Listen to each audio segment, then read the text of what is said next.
Hello there, ladies and gentlemen, and welcome to another episode of Cookiecast. Today on Cookiecast, it's our end of year special for games. It's the Game of the Year edition of Cookiecast. We've dug up an old friend for this podcast, and we've brought Mr. Muscroft out of retirement from his podcasting duties to recap the year of 2019's games and to name his, and then I name my, games of the year. There was a lot to cover. It's been a good year for games. There's been a lot of games. I also got into VR this year. So we did a monster of a podcast and it ended up being well over 2 hours. So it's a two-part podcast today. So this is part one where we get stuck into the VR and the first half of the year sort of area. And then we move on to part two, which is the back end of the year, and we name our games of the year. So here we go. This is Cookiecast Game of the Year 2019.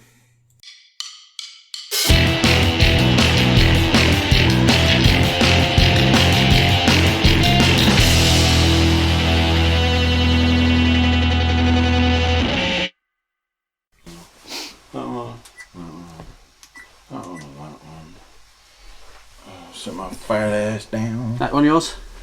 That one is mine, and don't drink mine because it's got sugary death in it. I'll probably notice them. Yeah, when your leg falls off. Wow. What? You're a big Dr. Dre fan, and everything he makes. Hello. Hello, everyone. Obviously, we will have to address the elephant in the room. Sam, you here? That's not nice. I know. I say it to Stu all the time. He's like, I guess I've been called worse. I mean, I think we've said before that, you know, I don't particularly mind being fat shamed because it might encourage me to actually go to the gym. So. Well, Bert Kreischer and Tom Segoya truly believe that fat shaming was what made them lose all the weight. Yeah. He's like, if you call me, we want you to fat shame us in the street. If you call me a big fat goalie all the time, I might get so sad that I go to the gym and do something about it. So and do wonders for my health. Or eat a pie. I am from St Helens, so... I usually go, I'm so depressed about how fat I am.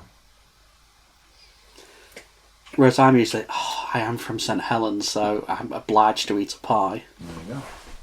Even though some people say that Wigan's pies are better, they're wrong. And they're horrible freaks? Yeah. Okay. Although they're fat, because both the people from St Helens and Wigan are fat on account of eating all the pies. They in fact did eat all the pies, is what you're saying. I'm going to do that so that people might actually hear what I'm saying. Wow. Might be an idea, who knows. Oh, I'll have to put it through the cup. Or on the biscuits, which I'm sure is super annoying. So it's at least 1 million years since you last did a podcast. I believe the last podcast we actually did was the Year in Games 2018. But really? I think it was, yeah. Wow. This year, you've been, you know, busy doing your own thing. I've had a heroin addiction for quite some time. And I've been busy as well. Speaking of which, have you got any heroin? Lovely snack. So much. So the last, allegedly, the last podcast we did was... I reckon it was a year ago. This year in game in 2018. So let's keep it super current and do this year in game in 2019. Maybe we'll do a few more... next year. The way we do podcasts, certain podcasts, football, NFL, and wrestling all get uploaded within a matter of hours of recording them. Other podcasts that we do at various times, we tend not to date for various reasons. However, at this point in time, it is the 11th of December, 2019. So I don't think there's much to come out now. I think we're pretty much tapped out unless there's... I said I was waiting for one game. That game was released last Thursday. I think we'd initially penciled in to do this time last week.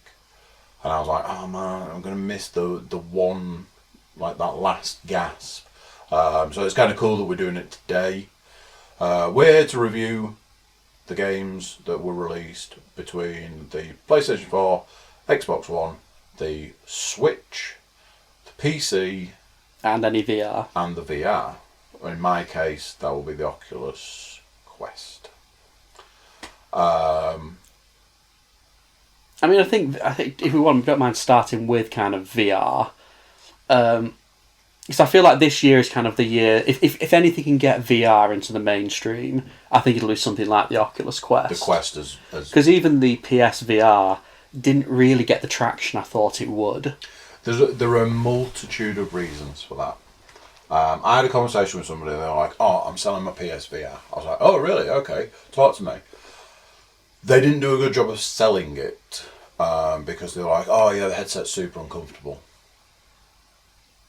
Okay, not a great start. I was like, "Oh, have you got all the bits you need? Have you got like the wands and the camera?" No.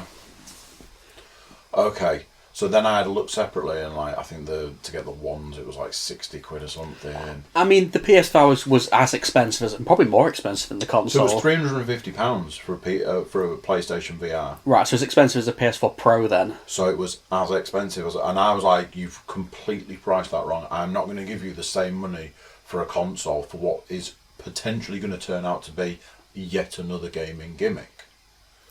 At this point in time, I feel fairly comfortable saying that I don't think VR is that, and in a lot of ways, the one thing I wish with VR is that there were more people on board with it, more companies and things. Yeah, on board. Again, we were discussing this the other day. I think the problem is you've got these separate VR ecosystems which can't continue. No. Like you can't have some stuff available on the Vive, some stuff available on the Oculus Rift. Other stuff just available on the PSVR. It's like it can't continue.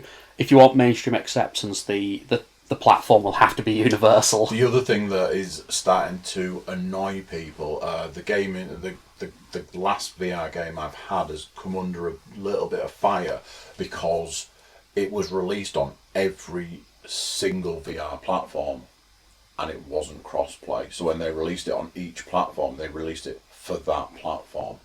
I mean, crossplay is actually quite a modern thing. Yeah. Because it wasn't long ago that, like, I mean, even now crossplay is fairly uncommon.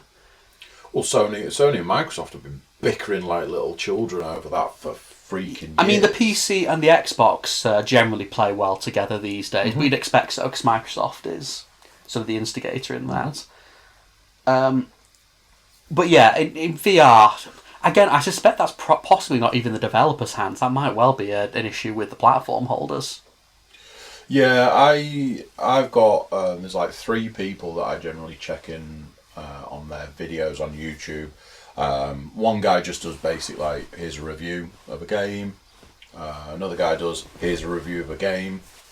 Another guy will do a here's what's going on in the VR world. And then there's the guy I like. I think I kind of like the best is a guy called Eric for President, and he does here's 5 VR stories you've missed in the last couple of days. He does his video whilst drinking a beer, and he's super positive. Like he'll award positivity. He's like, if you leave me a comment and it's positive, then you get entered into a competition to win a quest, sort of thing. And the one I saw of his the other day was like more Facebook required logins for things that are coming out more down logins can. Do we swear on these podcasts? Absolutely. They can go fuck themselves then. Yeah, they can. That's and fine. I downloaded. There was a Facebook specific app. It was free, which is why I downloaded it. When I went into it, it was like, "Oh, give us your Facebook details." I was like, "No." It's like, "Alright, cool, that's fine. Don't you worry about it, pal."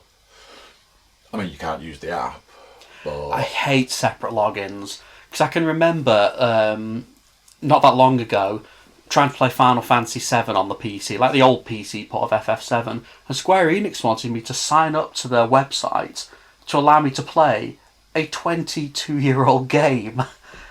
And it's like, are you serious? No, things like that are hugely unnecessary, and It's just more logins. I'm very particular about my data and stuff. I've missed in the last couple of months. I've missed out on a couple of opportunities for like free stuff, like actual free stuff.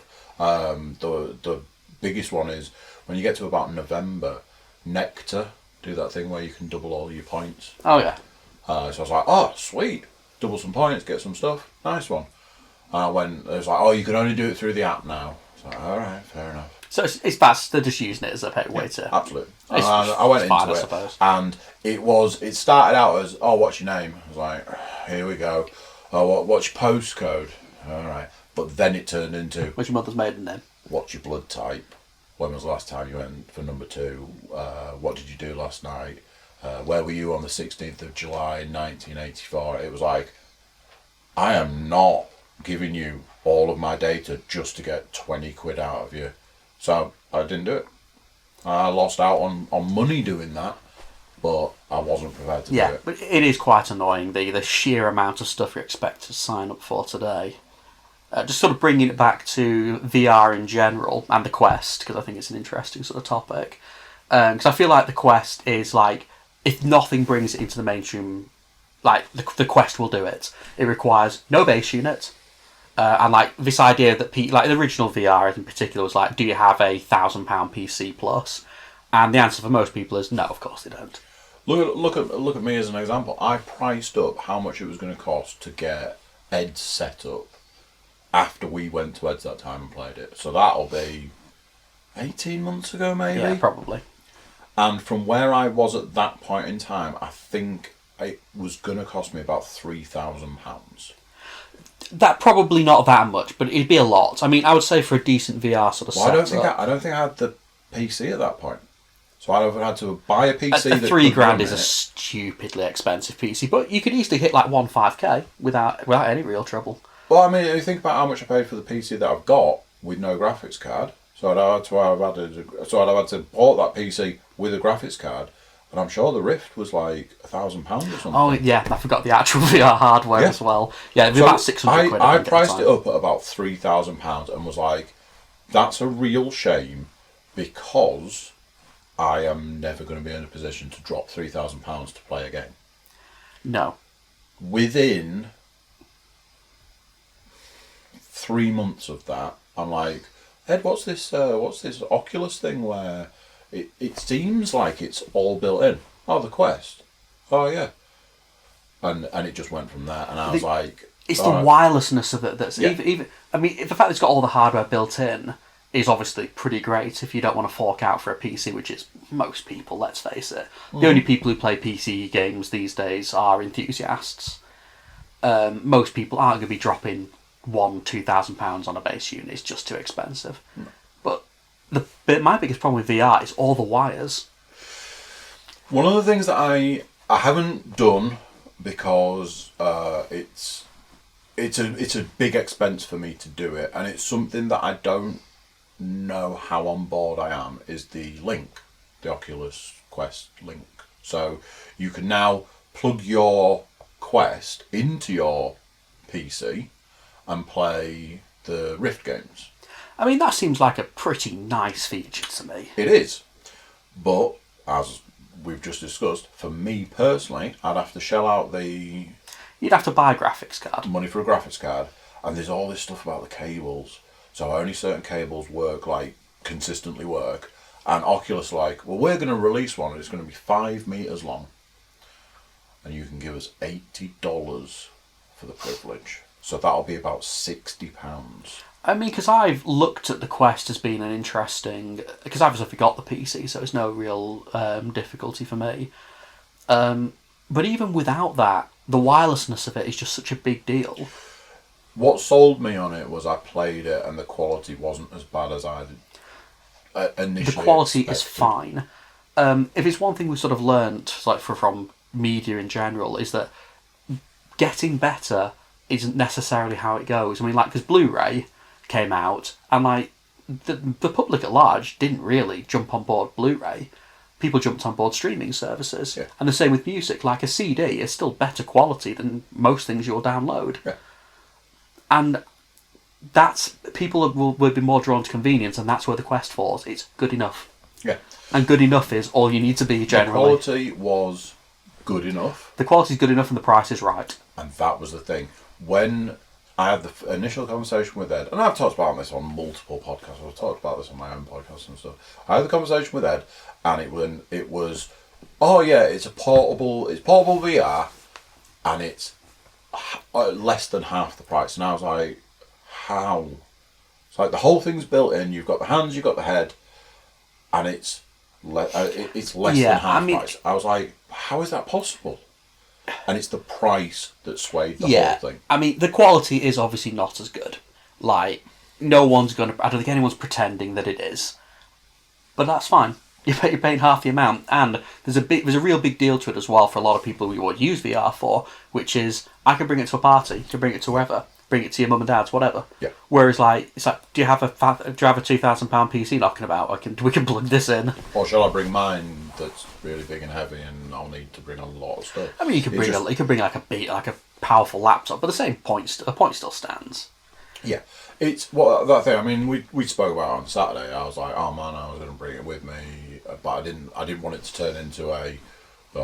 He's brought the VR, so we have to play the VR. It was I just wanted to show people stuff. Like getting Arizona Sunshine and playing that, and just the entertainment value that I've got from that.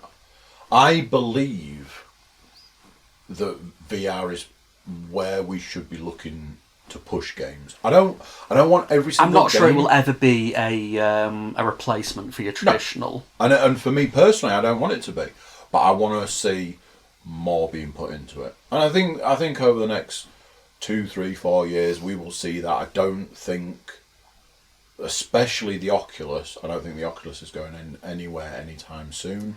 I have seen a thing that's saying that they are releasing a newer version which has a 2.0 chip of some kind. I think with VR, in the same way that, all sort of emerging technologies, you're going to see like very rapid advancement over the next sort of 5 years, and like stuff that from 5 years ago will be a complete relic. That's just how it works with these kind of technology. Yeah. You saw the same thing with even smartphones. I can remember when I got like a Samsung S3 in like 2012. By the time I replaced it, it was borderline unusable because phones had just advanced that much. Whereas my current phone is 3 years old, and honestly, beyond the battery cacking out, I felt no need to replace it. They've hit that point where they're just good enough. I'm still waiting for the VR sets to get to that point. My phone has just passed the 2-year point, and I'm literally like, oh, do I need a better camera? No. You don't need. I'm fine with what I've got. I know, it's like, oh, my phone's only got 4 gig of RAM. It's like, there are laptops with less RAM than that. Yeah. It's like, what am I going to do with it? Or it's like, oh, there's 1080p screen. It's like that big. What do I need like a 4K screen for or something on that? But it goes all the way to the edge. I couldn't give a shit. Yeah, it's all just nice to have features. So yeah, when they were like, oh, the best thing about the new iPhone is it's got a better camera. It's like, right, if that's all you can tell me, then I probably don't need it. Yeah, I've reached that point now.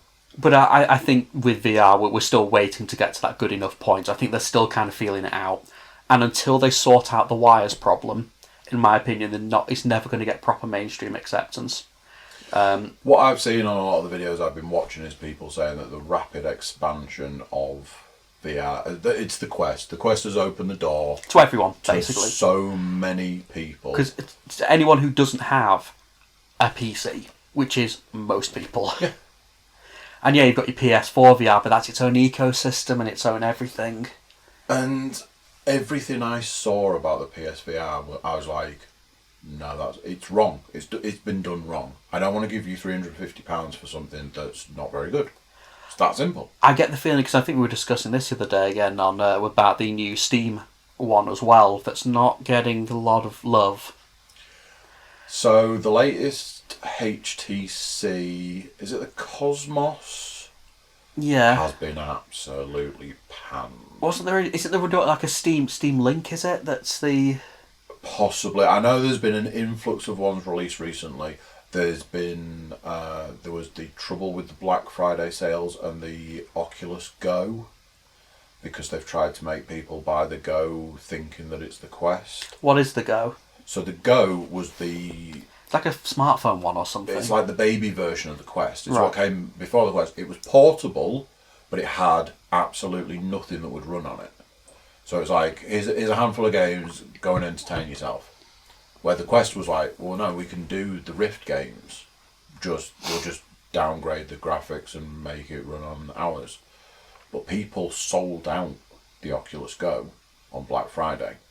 And like all the videos I was watching, people were just like, there's going to be a lot of returns and a lot of sad people come Christmas morning that are opening stuff going, what the hell's this?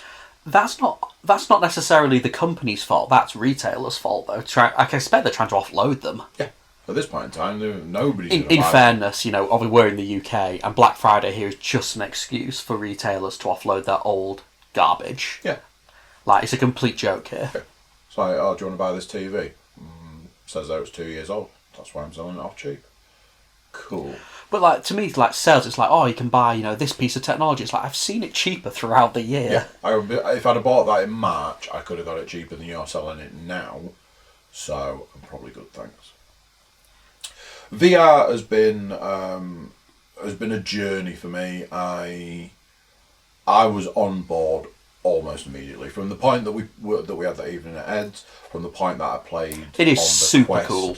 On the Quest the first time, I was like, I am sold. And when I was told the price, when I was told the things that it can do, that it runs from an app, you can put things on, you can take things off. When I heard about like things like side quests and stuff, which I bought the cable to do side quests, like the side load and stuff, and never got the opportunity to do it. Everything that I've done this year, as far as VR is concerned, I've had some of the best gaming experiences that I have probably ever had. Is that novelty, or is that? Year. So the last thing I want from it is that I'm going to end up going, it was just another fad. It was just another phase. It was just another craze. I think at this point in time, that's not the case. I think what's nice, there are points in time where I'm like, fuck me, I wish there was more games for it. And then every now and then, there's just like a big influx of games. You'll get like a big chunk of games come out and you're like, oh, well, what's this, what's that, what's the other? It's games for different people as well. Like, recently we've had a racing game released in VR. I thought you'd enjoy that. But, like, games like Aspire 1, which they've literally gone, it's Metal Gear Solid, but in VR. The one I wanted to play was Doom VR, because that looked fun. Again, I have a feeling it might make me feel a bit queasy. I haven't... Obviously, it's not... to my knowledge, it's not on the Quest. Arizona Sunshine is... I'm going to say it now. As far as VR, the VR side of it, Arizona Sunshine is probably my game of the year. But it has been the last game I've played VR-wise. It's shooting, it's zombies, but as I said the other day, the thing about it was that it's not just the shooting and the zombies, it's almost like the narration. The narration happens to be the best part of it. The guy goes through like an emotional roller coaster on his journey. When you talk about a narration, I'm trying to think of games like it. There was a Call of Juarez game that had like an unreliable narrator. I'm trying to think if it's anything like that or... Yeah, it's very much like he talks to the zombies, which he calls Fred. And like there's points where he's probably like... It like attempts to cross the boundary between...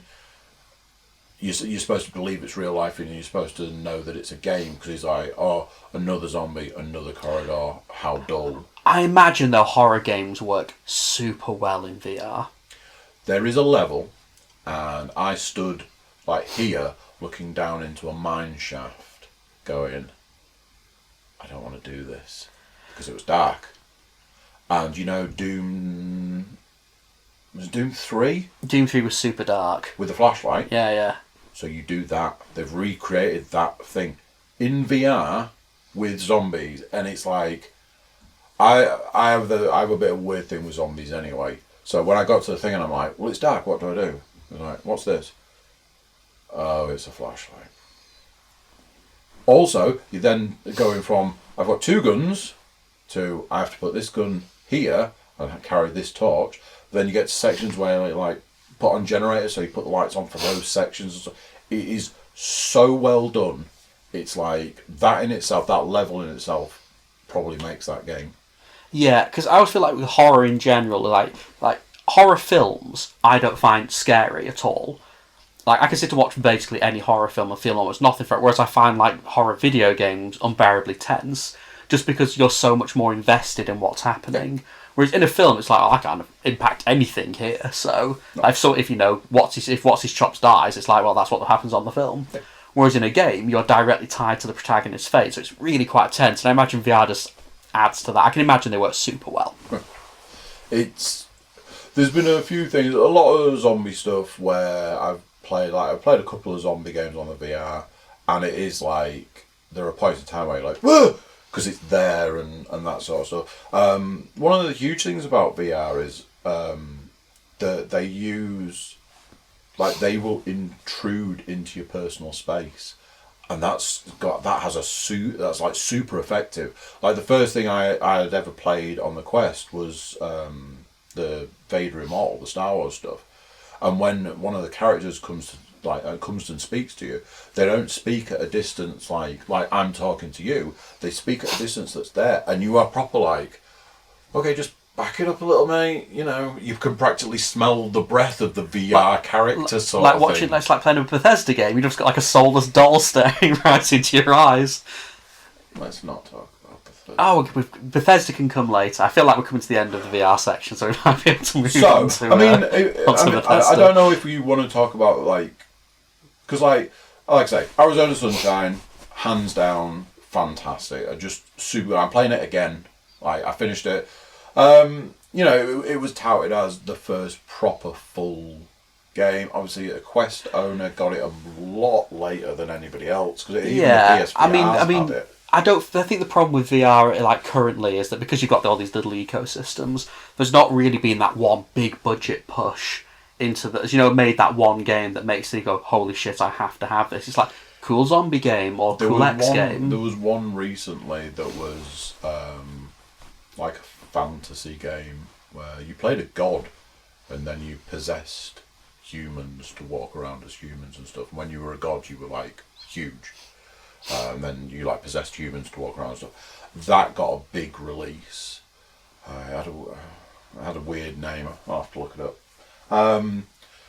Other games that really stood out: the Vader Immortal series, all 3 episodes. The first episode was like, the campaign of it was really good, but the dojo was so. The second episode, the campaign was super short. It was good, but it was super. I know short. they're very well regarded. They're possibly a bit pricey for what they are, but again, I don't think so. I think that each of those episodes has been worth the £8 that they cost. If £8 isn't a lot, actually, because for the fact that the episode 2, the dojo, was like a massive jump. The dojo made that game, and then episode 3 came along, and episode 3, the campaign is inexcusable in that. But the dojo has made another jump. So they're at £8 per episode, absolutely worth every penny. Games that really stand out for me was one of the first games I ever played in VR, which was Robo Recall. It's Time Crisis. Time Crisis in VR, which is... thoroughly enjoy that game. And we were saying that it's weird that... We were saying with Ed, it's weird that they haven't released Time Crisis in VR. Yeah, it doesn't make a lot of sense. I bet that's a licensing or Virtua Cop, or whatever. I bet it's a licensing thing. Games that I've had a lot of play out of: Gun Club VR. It's just like it's just buying guns and going to a gun range, essentially. Loads of fun. Hours of fun. Absolute I think shooting guns in VR is always going to be fun, just to how it is. Yeah. Beat Saber, Pistol Whip. It's like a music based, but instead of it being lightsabers, it's guns. Yeah, I mean, Beat Saber is like one of the real big hitters of that VR. We will have to wait to see whether Facebook buying the studio that makes Beat Saber is a good or a bad thing, but I'm sure we'll see that further down the line. I mean, I'm never super happy when giant corporations buy anything, but I think the general feel on it is it's not a good thing. So, hands down, Arizona Sunshine, fantastic, really, really enjoyable. But like I say, there's a few other games there that I've mentioned. That Aspire one's quite a lot of fun. Which one's Aspire 1? It's basically Metal Gear Solid in VR. A stealth game in VR. Okay, that's interesting. You play somebody who can jump into like these robots, and it's got all like sorts of. I guess the thing with VR is like, do they have to be in first person to work properly? You kind of think that's. So like, everything's... You're a bit more limited then, I suppose, in what genres you can do if you're always stuck in first person. Yeah. There's some stuff that I'd like to see kind of like come down in price so I can play it. I'd really like to play Journey of the Gods, but I'm not prepared to pay the money they want for it. What much they want for it? I think that one's in the 24 quid. Yeah, because I've seen like a lot of VR games in sort of the 20 to 30 range, and they feel a bit. I'd like to see some of them start coming down in price. Yeah, I mean, because a lot of them are kind of like almost proof of concept games more than they are like full-sized games. I played a demo of Journey of the Gods and I was like, this is cool. Again, it's another one where you can make yourself big and small and stuff. Really interesting. Throwing lightning bolts at people is kind of cool. I always wonder whether things like space games would work. So I've got a game where you fly a spaceship. Is it a bit? Stuff. Would that make me feel super sick? For you struggle with the motion sickness, don't you? Yeah, I don't like it. That's got head tracking. So for shooting, you look at stuff, and the guns move with your head. But yeah, that's very it's a flight simulator in space. So you up and down and around and stuff. I wonder whether like an actual proper sim might work though, whereas you can look around the cockpit and you have to fly the. There is a couple of flying based games, something wings, something. Which could be interesting. Again, I'm not sure how well it would actually work. It's one of these things that perhaps sounds more interesting in theory than in actual execution. These are the sort of things I'd like to see start coming down in price. Things that have been out a while that have just stayed at the release price. I guess if it's such a small ecosystem that you can afford to keep things at high prices because people want the experience. Yeah. And you're always going to be having a much smaller audience. Because the only reason that price drops really happen for like normal games is because you've sold all the full price copies you're ever going to sell, and then you're selling to new audiences. Yeah, and whilst ever people are still buying the Quest, they can just leave them stuck at that price because new people will buy it. Yeah, and I don't think they would gain as that much from discounting it compared to a normal game. So yeah, that's kind of like VR in a nutshell. I'm excited to see what comes next year. There has been one game that everybody's been raving about, but I just had Arizona Sunshine. I think it might have come out on the same day or the day after, and I was like, I can't justify another 24 quid game. There's a game called The Climb, which is literally what it says. You climb mountains. But again, this feels more like a proof of concept to me than like a full fat experience. People are going crazy for it, but I was like, I'd like to play it, but not when I just bought Arizona Sunshine because that was 30 quid. That's like the top end of the pricing.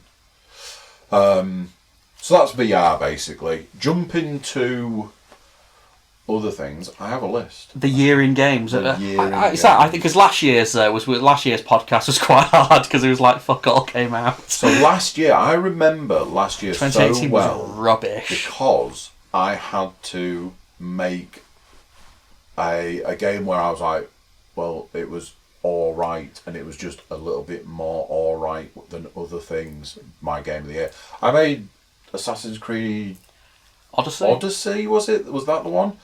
My game of the year, because I was like, well, I got the most play out of it. Last year, I believe the only like big budget game I played was Shadow of the Tomb Raider, which I believe we gave a good shoeing. And the rest of it was just indies. And I don't want to be I don't want to be that guy, but it's like the big budget world was so terrible. Whereas this year, there were quite a few like proper big budget games that I played and enjoyed. The first 6 months of the year, it was you couldn't move for big title games. It was like, holy shit, we're getting actual real games coming out. We also had the announcement of this is the end of this console. I think I get the feeling next year probably won't be so wonderful. They very, very rarely are in the end of... Next year won't be a good year. There's a few things that have been pushed into next year, though, like early next year might be good. Things have been pushed, but these are games that we should have had already. But other than the stuff that we should have had this year that's been pushed back, can you tell me anything that's coming out next year? Basically, I'm looking at Doom, and is there anything else? What else has been pushed? There's been a few things being pushed for it, isn't there?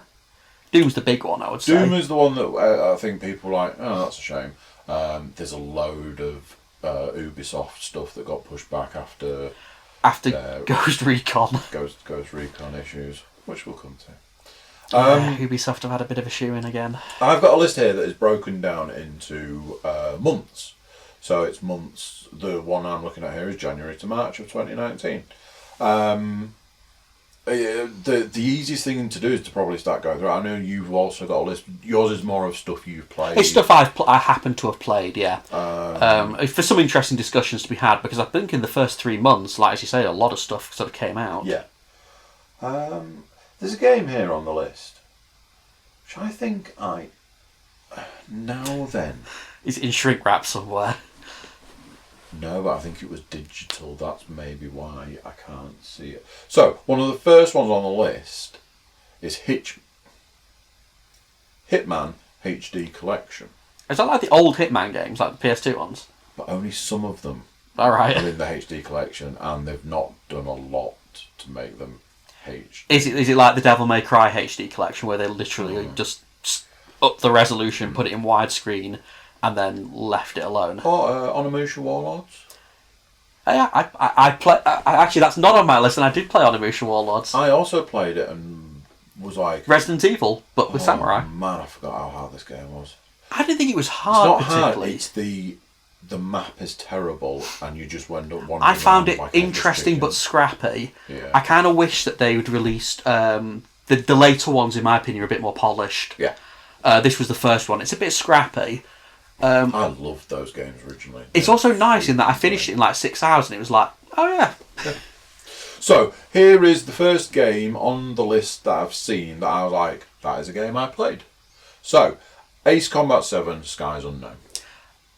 I will happily admit, I know almost nothing about Ace Combat. So, I am a big fan of the Ace Combat series. I believe it's like an arcadey... I love a flying game. I know they've got completely baffling storylines. Yeah, that's a big understatement. They're super Japanese. I know they are. Super Japanese and super baffling. Super Japanese. So you're just like, you're watching like these cutscenes. Like in Ace Combat 7, it's, when cutscenes are done in pictures. Yeah. So just single pictures. But when they haven't got the budget to do a proper cutscene. And it's just one person doing the voice, like the narration of the pictures. And you just spend the whole time going, what the fuck's happening? I believe Armored Core used to do stuff like that. Take the story away, and it was a great game. It was a really good game. There've been a couple of Ace Combat, a couple of previous ones. I think the one before this, I didn't finish because I got stuck on a mission. I just physically couldn't do it. I've loved all the Ace Combat games apart from the one before this. This is no exception. Ace Combat 7 was really good. I enjoyed it. I have played it again since, and I was recently in the process of playing it again. I'm trying to unlock a plane that has the same designation as one of the planes from Macross Plus. What, the YF-19? It's the YF-23. The YF-23. And I keep looking at the picture going, that's super deceptive. So I had to actually look it up. The YF-23 is a stealth bomber, which I was like, oh, that's interesting. It's the YF-21 in Macross, isn't it? So the YF-19's the blue one, and the YF-21's Isamu's one. So, that's the first one that jumped out at me there.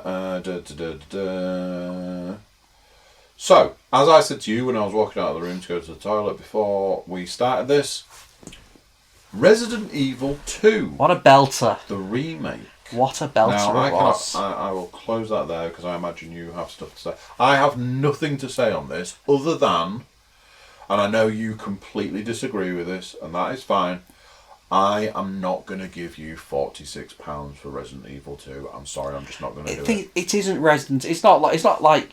That's a bit like saying like Metroid Zero Mission is just the original NES Metroid. That it's a complete and utter ground up remake, and it's a really, really excellent ground up remake. Like good old Capcom have been on fire this year, in my opinion.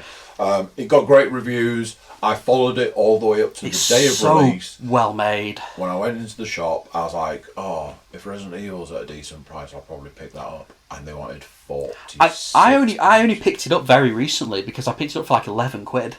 Again, that's something like that. If somebody was like, "Oh, you can have Resident Evil 2 for £11," I'd snatch their hand off. It is like the actual sort of design of it is actually very similar to the original Resident Evil 2. Same key, same locks, all that sort of stuff. They sort of rejig things so that it makes more sense in the third person. but it's just such a well-made... It feels like a game that could have come out like a few years ago as well. Because, no microtransaction bullshit, it's just a well-made single-player game. And you can obviously tell that the people who made it really put their heart and soul into it as well. Because the animations, all of the zombies in particular, are super nasty. There's all technology of all the sort of skin sort of. I'm hoping because I'm a bit of a vulture at this time of year. Something that is super depressing for me is that I know come Christmas Day I won't have a Christmas Day game, which could be the first time in. It could be the first time in 20 years that's going to be a thing. So I'm a bit like, that's a bit of a shame. But that's largely to do with the games that have come out in the last few months. I'm like, I am not waiting until Christmas Day for. We'll come back to that. I like a game around that time, but I also like perusing the sales. I find the sales. Yeah. If I turn up in a shop and Resident Evil 2 is what I consider to be a reasonable price, I will probably pick it up. I feel like the fire sale, like I said, I picked it up for £11. And I had more than 11 quid's worth of entertainment out of it. Let me look right here and now, and I'll answer the question. Not by going into. But one thing I do like about Resi 2 is that you can't shoot everything. You just can't. So, the survival horror elements, you have to decide: am I going to just leg it? And a lot of the time, the answer is, I'm just going to have to leg it, or smoke one and leg it. It's the Tyrant, you can't... No, the Tyrant... We've got Nemesis in Resi 3. In this case, it's Mr. X, who serves much the same purpose, in all honesty. So, PlayStation 4, Resident Evil 2, £20. That's for a physical copy? That's for a physical copy. I would probably buy that now if it wasn't the 11th of December. Yeah. I mean, I would say it is 100% worth £20. If you like zombie games and you like Resident Evil, and from a purely PC point of view, it also runs like an absolute dream. It'll run like a lot of for some reason, Japanese publishers cannot make PC games, but Capcom seem to be able to make games that run on a box of crackers. I mean, like we were saying before, Capcom have done very well this year. But it feels like they've been lost in the wilderness for quite a while. I feel like they're naughty. A lot of the naughties and sort of this decade output was kind of shit. Look at Dead Rising 3 and 4. It's oh. Well, they can still churn out a Street Fighter game that we definitely don't need. What was not Devil May Cry, the Devil May Cry... DMC? Yeah. Could be DMC. It's not a great game, though. I mean, it's okay. I like that they took the chance to make something different. I have played that game multiple times. I might have played it nearly as many times as I've played Devil May Cry 4. I've played it once, and I felt like once was enough. I agree. They made a bold choice to go, especially with the art style. You feel dirty playing it. It's it's done in that super gritty, dirty. They were told to do that though. Is it Ninja Theory, I believe, who did it? Same guys who did Hellblade. They because they got a huge amount of flack from fans for killing Devil May Cry, but that's what Capcom asked them to do. Capcom asked for them to make a very Western sort of look and completely different. And I will always give some kind of props to somebody to a situation where they've gone, this is what we've been doing for 20 years. Do something different and see how it lands. It depends on why they were doing it. I think the problem with Devil May Cry when it came out is that I don't feel like Devil May Cry had been particularly run into the ground at that point. It was a very, very occasional release sort of thing. They'd had, 4 games in 10 years, which isn't that amazing. And I think there was a massive gap between 3 and 4 as well. Mm-hmm. So I think it kind of came out and people were like, who is this for? And the answer, going by sales numbers, is nobody. This guy. I love Devil May Cry. But it sold very poorly. I own multiple copies. Just it didn't sell poorly in my house. I bought 5 Xbox 360 copies. I own at least a couple of copies of that game. I'm pretty certain I got it in a Humble Bundle or something. I definitely own it, but I don't know where from. We can also comment on games that well, I certainly didn't play this game. I'm not sure you will have played it, but the games that are very big. Just on the list, Kingdom Hearts 3. No. I heard it had done It's well. a PS4 exclusive, isn't it? And it's completely mental.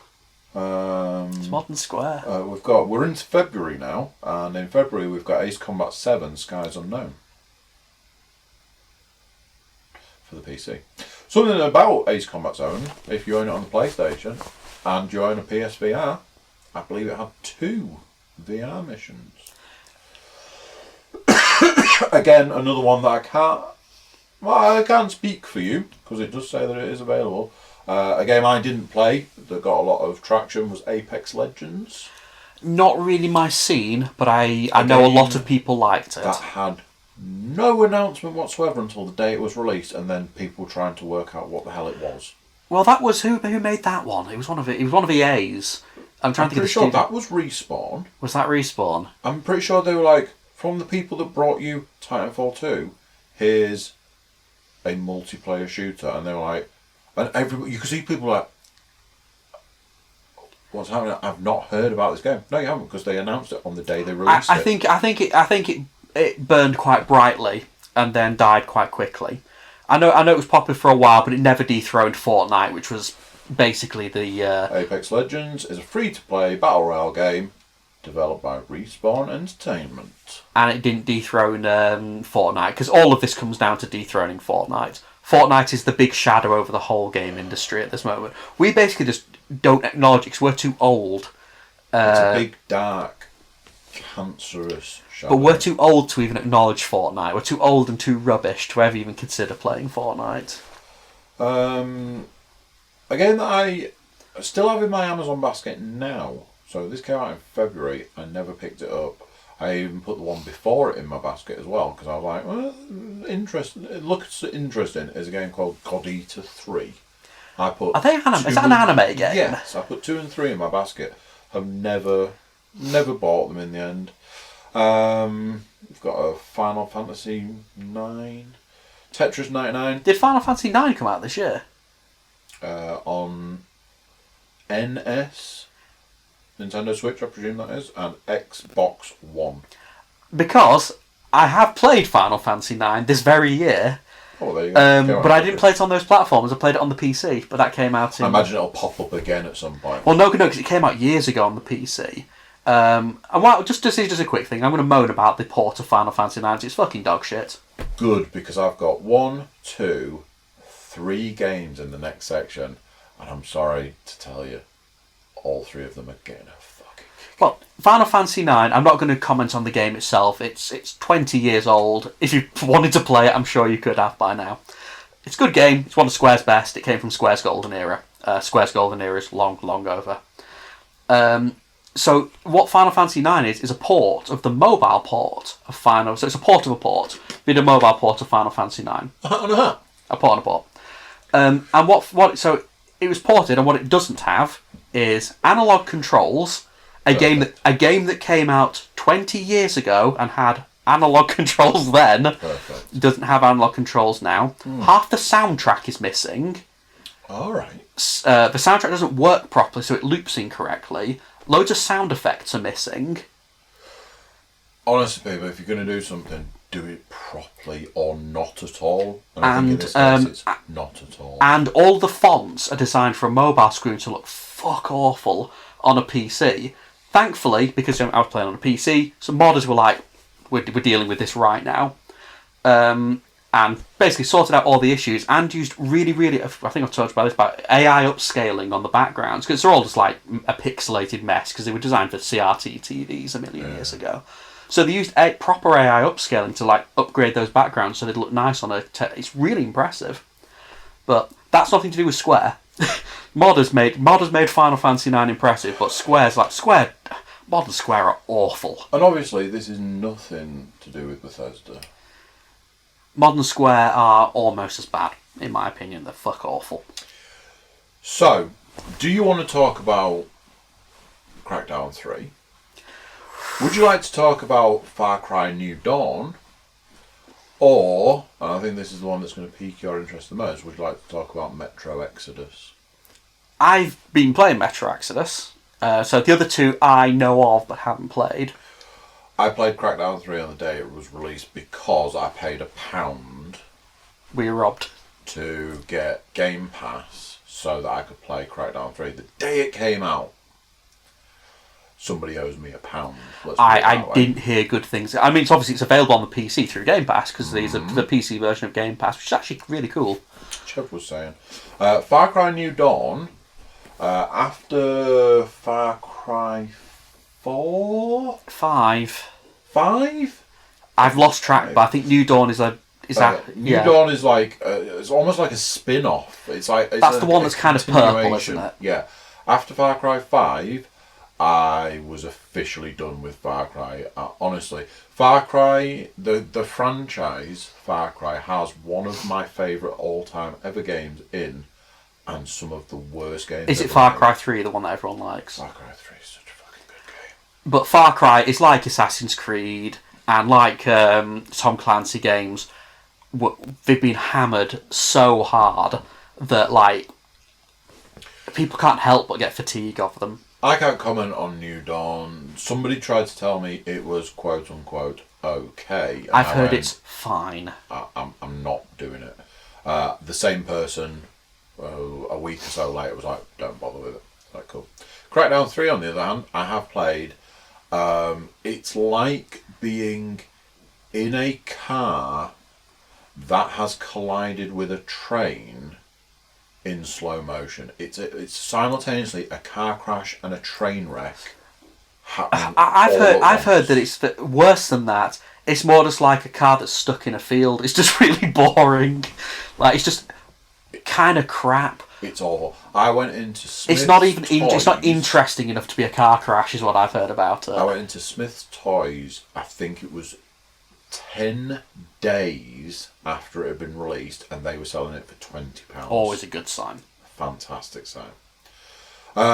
So let's talk about Metro Exodus, because this is a game that we have both played. Now I feel like we've both got fairly similar opinions on it as well. I will say this: I bought it, I played it for so long, and I got to a point where there was another game that I wanted to play. Can't tell you what it was at the time. I imagine it's probably on the list around the same sort of time.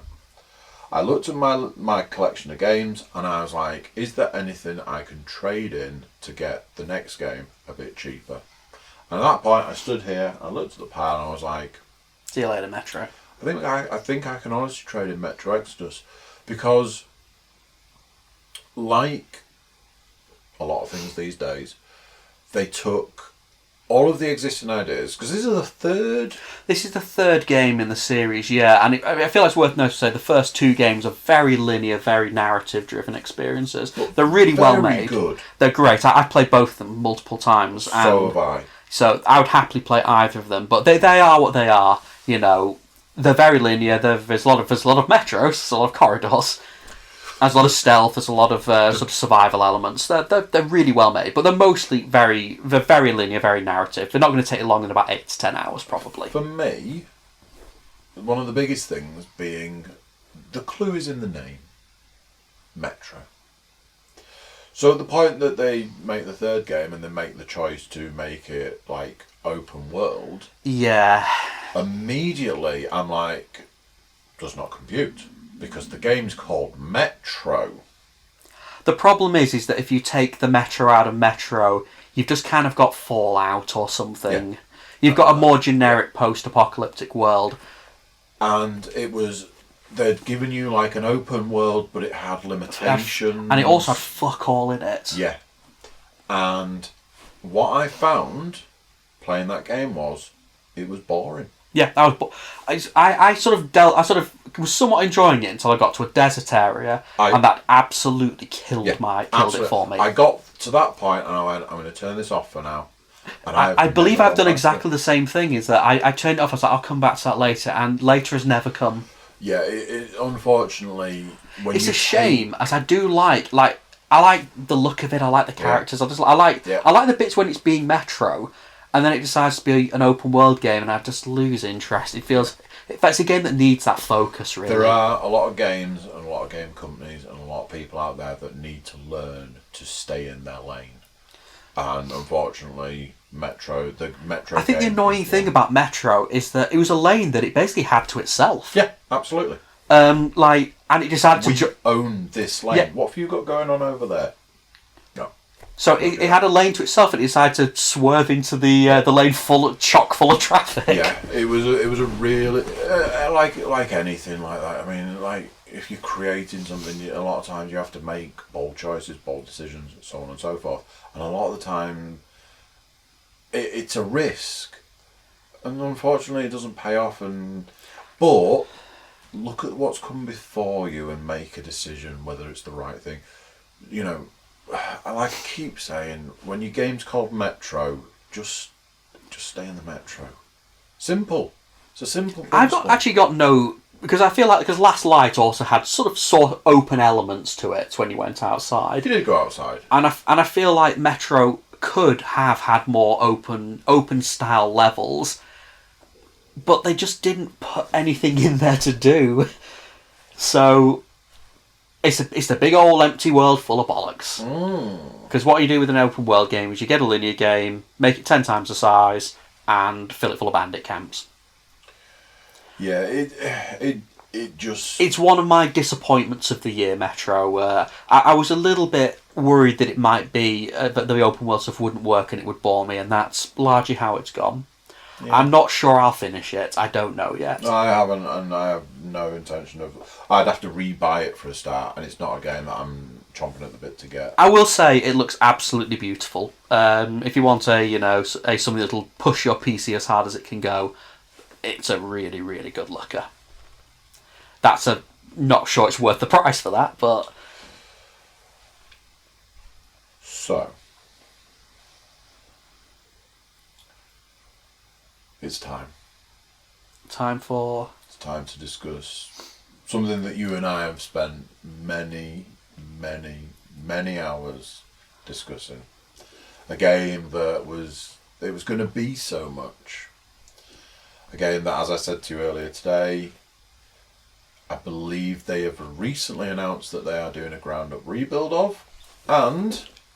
As I said, I did a little bit of homework, which isn't always possible for me, but this is a situation where I did do a little bit of homework. So I was wandering around looking at things, picking things up, looking at stuff, trying to get stuff played. One of the things that I did was I went into a game shop, and I was like, okay, so what you're saying here is I could pay £53 for this game, or... $4.99. That's a real... It's a small price drop. Yeah. Let's talk about the game Anthem. Yeah, EA can't be happy with this. I know we discussed it I believe we discussed it quite a few times, but Anthem has been basically everything that people kind of feared it would be. Cause you've got it's made by BioWare. And BioWare noted for their... Well, they made their name making single-player RPGs. Yeah. And at the one point, they were pretty untouchable, I would say. During the noughties, up and from Knights of the Old Republic, Baldur's Gate 2, right up until Mass Effect 2, I would say, they were pretty much the best in the business. So, why would you get a studio with that sort of pedigree and get them to make a multiplayer co-op shooter? A looter shooter. It could be to do with the fact that their last few outings into the gaming world were... what's that word? Oh, that's right, abysmal. I would say, Mass Effect Andromeda was genuinely abysmal. I couldn't play it for more than about an hour and a half before... I was out it's by really, that. Really awful. I was out by that part. I never even played the third one. And Dragon Age Inquisition was definitely not good. I did play that. I also played it through, but that was the epitome of empty open world. It really was. It was a game that was so completely baffling. I remember being in this particular part of... Because you spent so much time outside when you got to I got to a city. You had because you had the linear story and these open world areas that you basically had to do a mandatory amount of bullshit in before you allow the story to progress. Yeah, it was. It just wasn't good. I think I do feel like the story elements though were quite good. I quite enjoyed the main quest in it, but I didn't enjoy the please do X amount of faffing about. Andromeda was just a shit show. Genuinely terrible. Anthem, I didn't even buy into. I followed it mostly in the same way that I sort of followed Fallout 76, mostly just to gawp at it. Oh, we're gonna come to that soon. That's its own story. We're gonna come to it soon. Anthem is a more sadder story, I think, than Fallout 76. Because Anthem, if you've sort of gone back its development, it had a really tortured development cycle. Yeah. With There was a point where they had like loads of people working on it, and then they were like, "Oh, do you know what makes a game? We're going to take all the people off that game and put them onto something else." I think by the time it was about ready for release, there was like 16 people working on that game. It was a big game. The amount of money that EA poured into that game is stunning. Because they were really banking on this one. Yeah, they were. This was going to be a big win. They wanted a slice of the Fortnite pie, and this was going to be it. It's not a battle royale, but it's more like Destiny, I would say. Yeah, which itself has been kind of hobbling along really. I mean, the budget for that was $1 billion, I believe it was about 500 million for the first one, but the marketing budget was the same. All right, maybe that was true. So they had $1 billion for that. And there's no way it could ever make that money back. And of course it didn't. But Anthem, yeah, it's just kind of forgotten. I know you actually played it. I didn't even buy into it. So I got it, and I had multiple arguments with multiple people about that game, because at the end of the day, I was like, the question we should be asking about our games is it fun? And the answer for Anthem was yes, it was fun. I've heard it was all right, just for not a very long time. It was fun, and again, let's go back to what it was before it came out. Do you want to play a game where you're essentially Iron Man? Well, you fly around as Iron Man. That's an easy sell. Yeah, that sounds real good. I really like that. And for a game where it starts here and it goes to here, that bit was great. That bit was great. It was get a suit, fly around like Iron Man, kill things, get better weapons, get better attacks and stuff. Yeah, it's a looter shooter model. You kill things to make you better at killing things. That bit was good, but they stopped there. And I said to people, I was like, if you go and look at the world that they built for Anthem, it's beautiful. Oh yeah, it looks great. Absolutely beautiful. Other games should take points from that game and go, this is how we should. The multi-level thing. You start up here and you jump off and you fly down. There's it looked a lot like Pandora, and then you can go into the water, and you're essentially in like a sealed suit, so you can go underwater. Oh, there was obviously a huge amount of effort that went into it. It's hard to argue, and I would say at the time, people were saying, "Is this probably one of the best looking games ever made?" And the answer is, yeah, it probably was. It's a beautiful game. It really is. It's just none of its components fit together. Didn't do anything with it. They gave you this much, and then the other side of this wall is rinse and repeat. And for what I gather, it's got a story as well that just doesn't integrate in its gameplay at all. They expect you to read the stuff that they put in it, which people aren't great at doing anyway. But you've got this story that feels like it's made for a single player RPG. Yeah. In a multiplayer thing, which just doesn't really work. The problem you've got with rinse and repeat is that there are only certain people who are ever going to do that till the end of time. And then there's the rest of us who are going to do it, and then we're going to go, so now what? This is boring. And unfortunately, they just didn't do anything with it and expected it to still be good. And you can get 4 suits. I don't know if that's changed. You can get 4 suits. I had the one that makes you look the most like Iron Man. I had the big, like the Hulkbuster version of Iron Man. The chunky boy. Yeah, the big guy. Then there was 2 others. There was like a fast one. Oh, and like a mage one, wasn't there? Yeah, like lightning like and stuff. Like a wizard sort of thing. The moment I got the 4th suit, I stopped playing it. And it was a grind to get that 4th suit. Like, those games kind of rely on grind, though, don't they? Too. The XP system just. It's just very miserly from what I can... It was like, oh, you completed that level. Here, have 2,000 XP. Cool. How much do I need to get to the next level? About 50 million. Like, oh. And we're not going to tell you exactly how much you need. We're just going to go, just keep doing it. And you need a little bar fill up. There was a lot of that.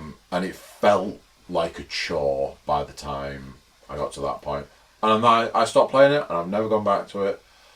And it was just, every bit of it was a disappointment. I know critics were like completely savage with it. God, they raped and pillaged that game.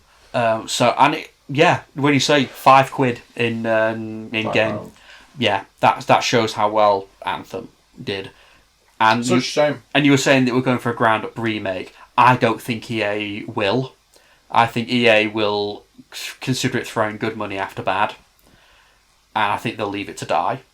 This isn't Final Fantasy 14. I don't think they believe in the product enough to give it that ground up remake. We'll see. I mean, it feels like it's been left to die anyway.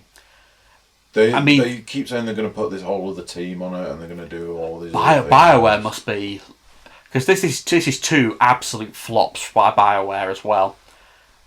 I mean, Andromeda was a nightmare. Never played it, but I heard it's terrible. Not a single good thing about it. I mean, and that was the B team that made that. I think B has been quite generous, whereas Anthem was made by their A team. Because otherwise, what else would they be making? Right, so there we go. That's part 1 done. Obviously, tune into part 2 to hear the rest of the year's games and find out what it is that we think is the game of the year. While I've got you, YouTube watchers, make sure you're subscribing, liking and comment. Everybody jump over to Cookiecast.com, check us out over there and send us some love. Okay, so tune into part 2, and until then, I'll speak to you in a bit. Bye!